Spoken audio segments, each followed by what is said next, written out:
Ito na yung ating mga naputol mga katribya na kalamanda rin. Yan, luminis na po yung ating kalamansi. Yan, tanggal na po yung nagpapahira po sa ating kalamansi. Sangan tuyo. Ito, yung kalamanda rin. Yan, nag-aalisan na po natin. Pati mga baging sa ating kalamansian. Ayan. Kaya medyo marami tayong mga siit ngayon. Dahil sa pag-alis natin ng mga kalamanda rin. At this yan lalaki na po yung giginhawa nitong ating kalamansi. Pati mga sangang tuyo. Ayan. Bali.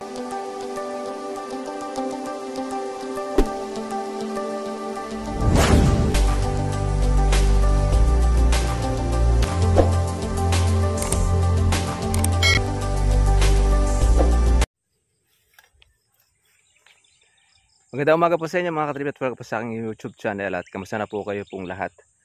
Ngayon po umaga dito po tayo sa ating pong farm, yung ating kalamansi na saan ay ating pong ginagamot. Yan, tatanggal po tayo ng ating sangang tuyo. Kaya offline linis po tayo mga katribya para yung ating kalamansi ay mabilis rumecover. Tatanggal natin po yung mga yabat.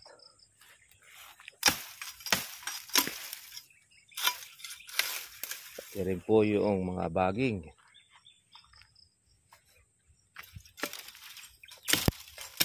Kaya sa ating mga katribya, ito po ang trabaho po ng mga magkakalamansi. Yan, itong sangang tuyo na yan, pwede po natin itong ipanggatong. Pwede natin kahoy. Yan. Bibili rin po tayo ng ating pang herbicide dahil tumataas na rin po yung ating mga damo. Yan. Kalamansi natin natuyo ang sanga dahil doon sa dagta. Yung naubos na ang dahon. Pinaka the best ay putol.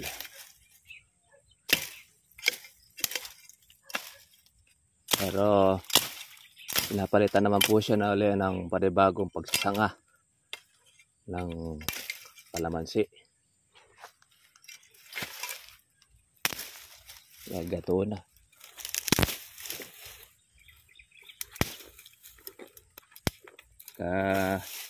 Gato na ang kahoy, madali na siyang putulin. Hatake lang natin ay tatanggal na. Ito, halos maubos na yung kalamansi.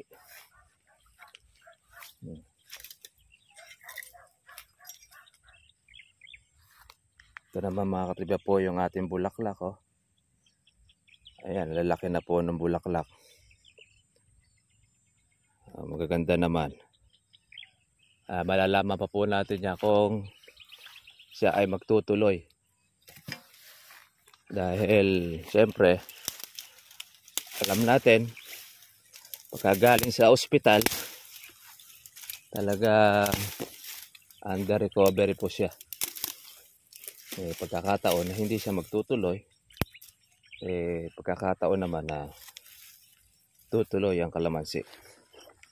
Depende doon sa lakas ng kanyang katawan. Pag mahina ang katawan ng kalamansi, automatic yon.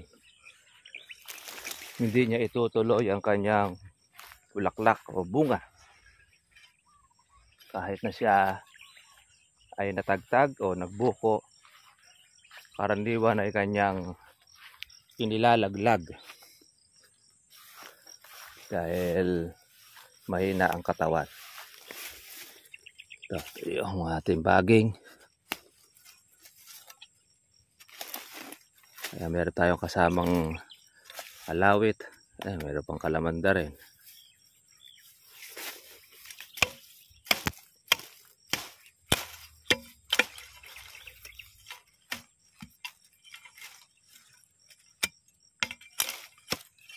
Ayan, muna po ito eh. Ito yung natawag na dagta. Pagka ang kalamansi mga katribya po ay nagdagta, sa hanap po ninyo, ay machuchugi na siya.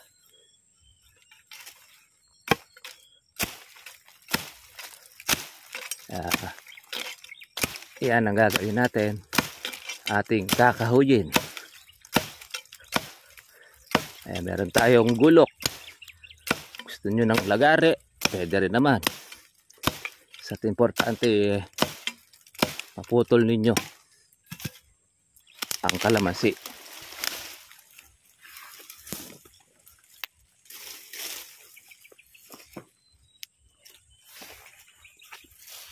Yan na yung mga sangang tuyo.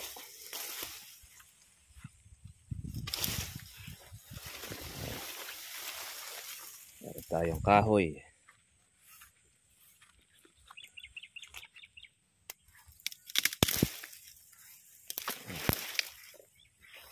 Sa mga naggagatong ng kahoy,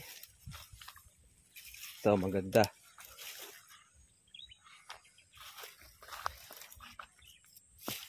At marami tayong makakahoy.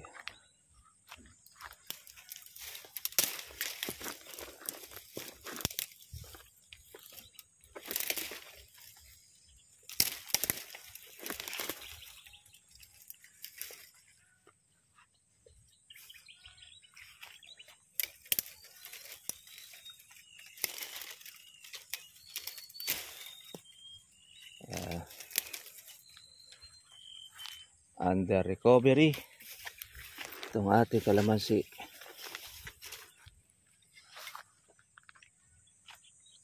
Kaya po ang pag-aalaga ng kalamansi mga katribya eh, pag wala kang tiyaga, hindi ka tatagal. Kung wala kang kapital, ganun din. Kaya kailangan dyan, meron ka dapat na kasipagan. Dahil pagka iaasa mo na lang sa ibang tao o sa iyong tauhan ang iyong kalamansi, pagka nagloko ang iyong tao, pinabayaan ng kalamansi ninyo, tapos kung rin wala ka rin alam sa pagkakalamansi, mangyayari napipilitan ng iba na ipaarkila ang kalamansi niya dahil hindi niya alam gawain, hindi alam ang diskarte, paraan po ng kanyang pag-aalaga.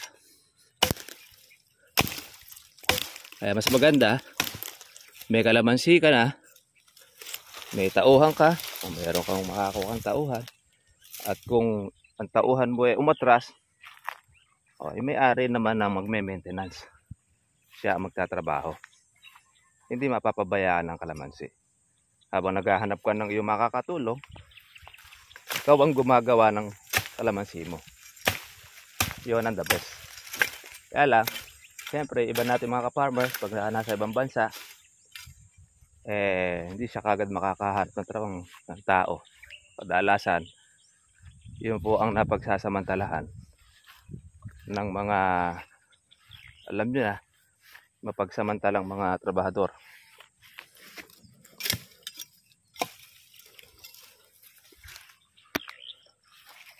Kaya yun pong ating pagbibideo, pagbablog, para po makatulong po sa ating mga farmers na ng mga solo. Yung solo nagtatrabaho. At least alam po ninyo ang inyong gagawin.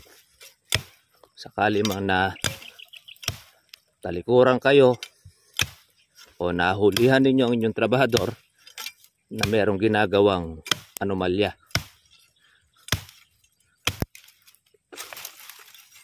paalisin nyo man siya, hindi kayo mangangamba dahil alam nyo mag-farming, hindi siya pwede magmalaki.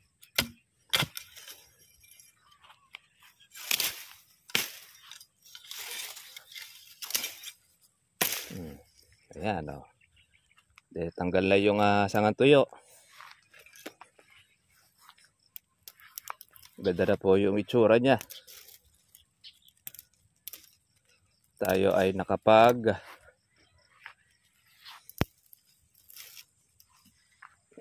putol.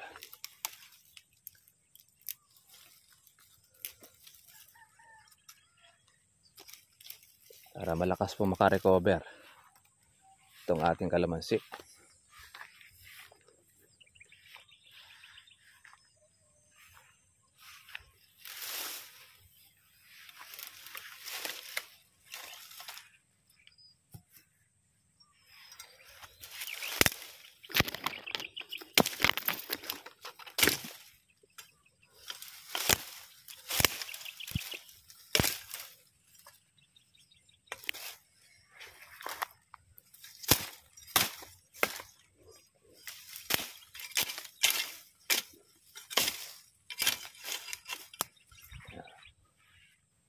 May mga ilang bunga. Actually, tira na lang po yan ng mga tulongges. Yung mga ilang bunga. Nakakatribya. Oh, yung ating malunggay, nabibili po ito. Yan. Yung pong sanga niya.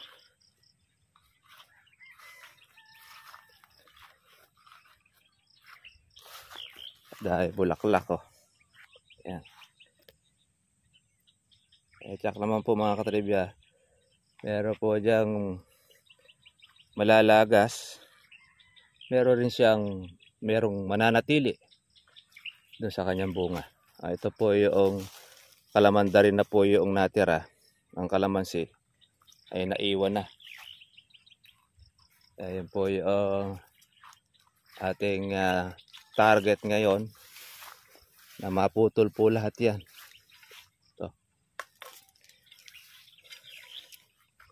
Ito graduate na. Kaya po pwedeng palitan, hulipan ng kalamansi. Oh, ito pa yung isa. Oh. Lumaki. Yung isa po kasi natin na humawak ng ating kalamansi. Gahatian po kami rito. Sabi natin na putulin. Hindi naman pala naputol. Nangyayari, lumaki na lumaki po yung kalamandari. Kaya naiwan po yung kalamansi. Kaya doon po sa ating mga katribya, ito po ang inyong laging titingnan. Yung kalamandari na hindi dapat na lumaking ganito.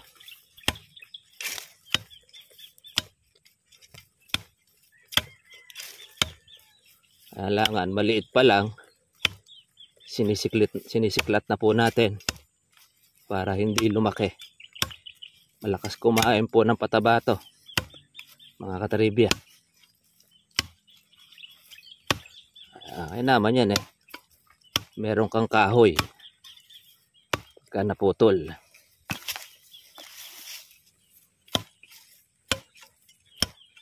Yan, pagka naputol nito, tutubo uli yan mga katribya.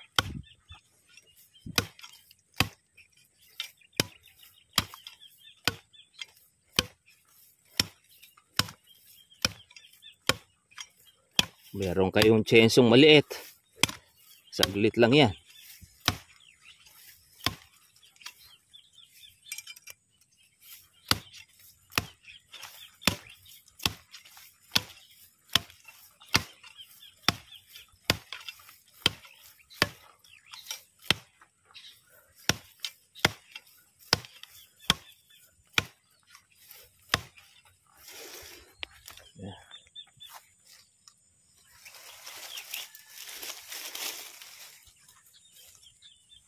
Ingat lang sa pagtanggal nito mga katribya.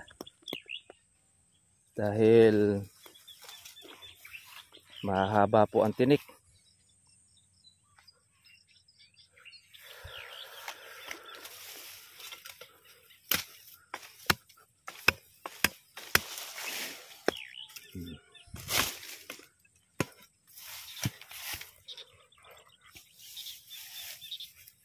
Isa na tayo.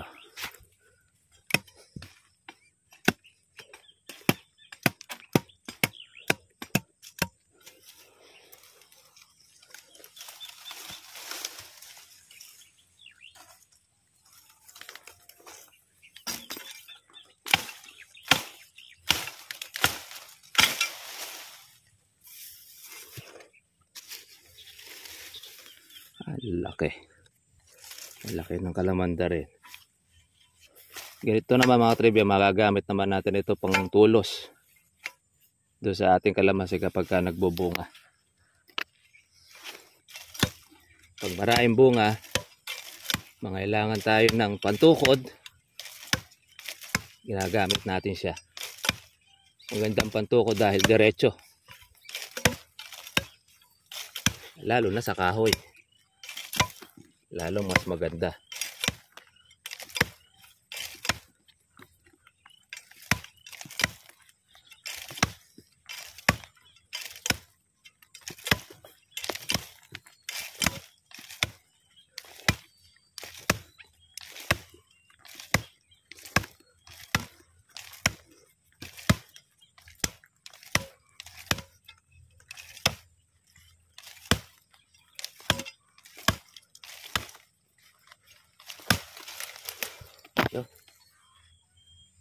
Putol na.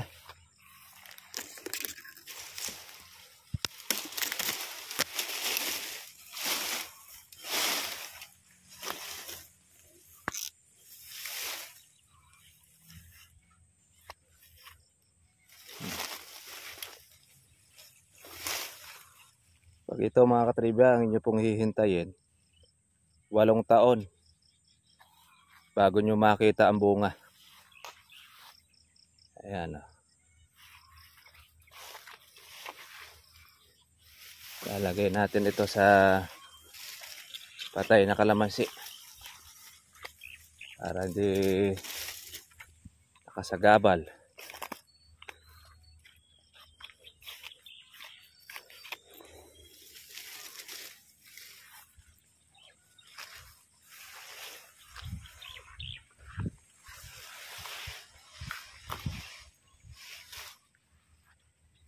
Pagka tayo ay magtrabaho, wala nang istorbo.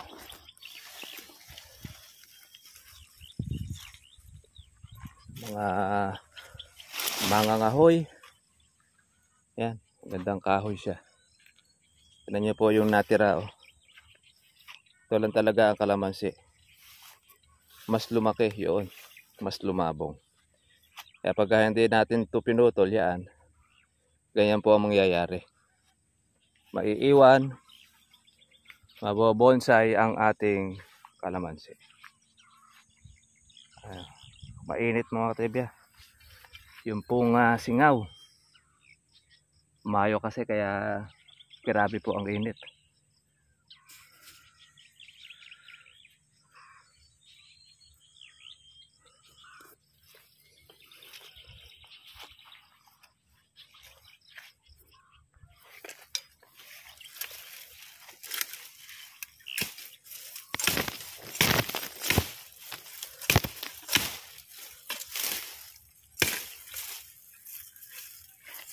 Yung ating sarang tuyo.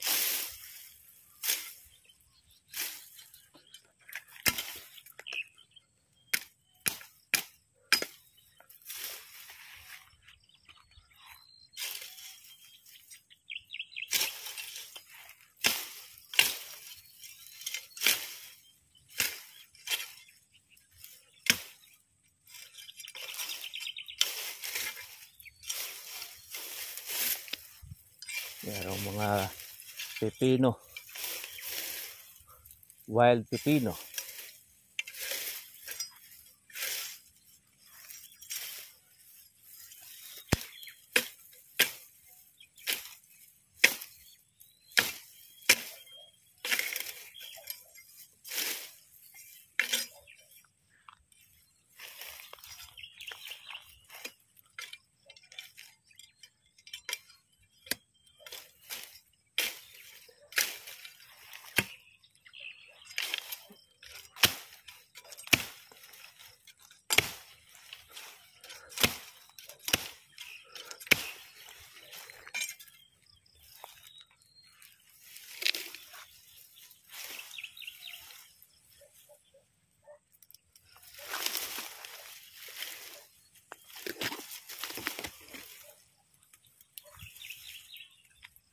Kapit.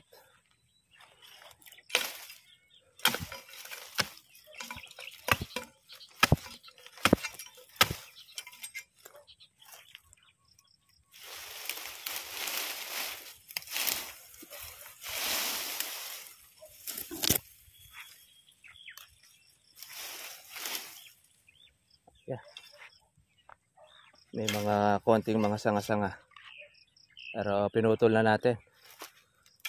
Dahil di rin po siya magtatagal.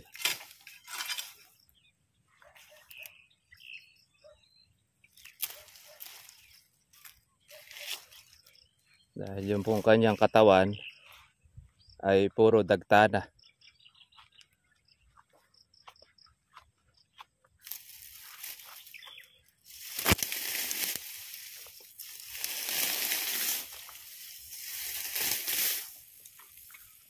Lumaki na itong punso. Napakagaling nung punso. Una, maliit lang yan. Sumunod, lumaki. Lumaki na lumaki. Kaya di niya siya makuhang mamulaklak. Dahil dito sa mga baging. Kailangan natin ating pag-aalisin.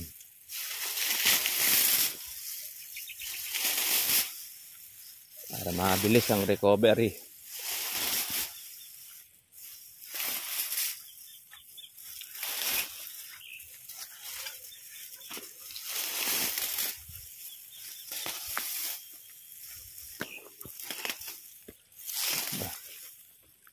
Natira pang bunga.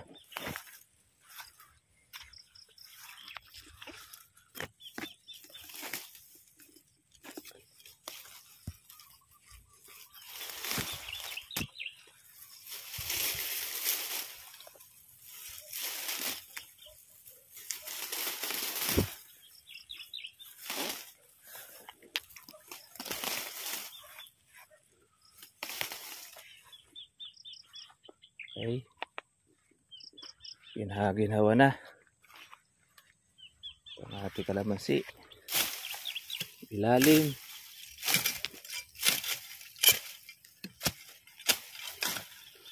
Para hindi na tumubo yung ating baging.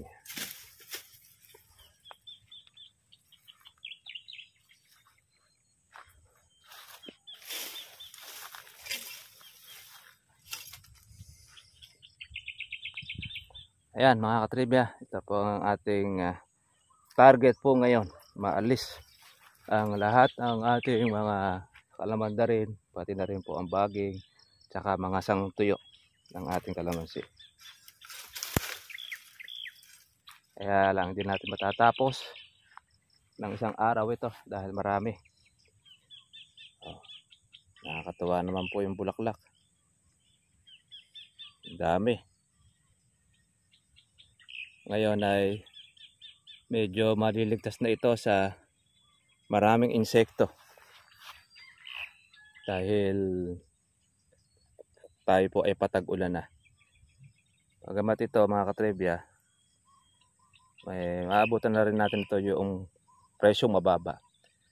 Kaya lang di tayo masasabay doon sa saksa.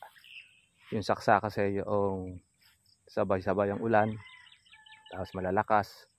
Kaya mga kalamansi, magbubulaklakan na lahat. At yan naman po ay hindi naman na ini-spray at magtutuloy na. Pagka nagtuloy na mga katribya, yun, at marami magiging pitasin, doon po bababa ang presyo ng kalamansi. Dahil kahit saan ay meron. Mapa Isabela, Mapa Cagayan, Mapa Tarlac, Mapa Bicol, Davao, lahat yun sabay-sabay. Mga buwan ng August at September. Kaya ang presyo ng kalamansi ay nagpuputik. Talagang maabot po ng 400 to 500 ang benta ng isang bag. Pero hindi na rin po mga katribya masama po yun dahil una-una wala na rin pong maraming alaga yon. Bunga po ng patubig. Yun. Kumbaga bonus na lang po ng mga farmers yun sa kanilang kalamansi. Ang talagang alagaan itong tag-araw na ito, yung bunga ng tag-araw na yan, ang buwan ng Mayo, tsaka June. Yan talaga halos nagiging puspusan po ang pag-aalaga. Mag-uumpisa po ng December, dire-diretso yun. Matitigil lang po ang ating pag-i-spray buwan po ng Mayo pag pumatak ang malakas na ulan. O paano po mga katribya, ganito na lang po muli at kita-kita na po tayo po bukas para sa susunod po natin vlog at updated natin itong ating inaalaga ang kalamansin na nire-recover po natin. God bless po sa inyo lahat mga katribya. Bye-bye. Ito na yung ating mga naputol mga katribya na kalamandarin. Yan, luminis na po yung ating kalamansi. Yan, tanggal na po yung nagpapahirap po sa ating kalamansi. Sangan tuyo. Ito, yung kalamandarin. Nag-aalisan na po natin. Pati mga baging sa ating kalamansian. Ayan. Kaya medyo marami tayong mga siit ngayon. Dahil sa pag-alis natin ng mga kalamandarin. This yan malaki na po yung giginhawa nitong ating kalamansi pati mga sangang tuyo. Bali, hindi po tayo natapos. Isang araw pa, isang hapon ay pwede pa natin siyang madali. Mamayang hapon lulusungan po natin uli para tanggal po natin po yung ibang mga natitira. Po, God bless sa inyo mga katribya.